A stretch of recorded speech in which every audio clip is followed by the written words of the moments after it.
Bog ljudi, pozdrav iz karantene Peričić. Evo ja potpisujem ovaj hashtag ostanite doma, ali ne treba vam hashtag. Treba vam samo zdravi razum. Najbolje što možete učiniti za sebe i za ljude oko sebe je da ostanete kući.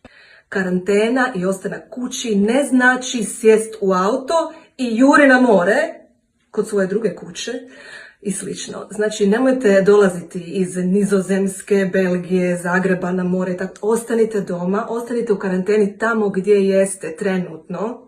To se misli pod karantena. I nikako nemojte ići, idem sada na Sljeme, idem u šetnju plažom, sunce će ubiti virus. Neće sunce ubiti virus. Nitko to nije dokazao da sunce ubija virus. Niti jedan virus nije ubijen od sunca, jedino se možda malo sporije širi, ali za ovaj virus nitko to nije potvrdio. Najbolje što možete napraviti je ostanite kući, molim vas lijepo, hashtag ostanite kući i ja sam odabrala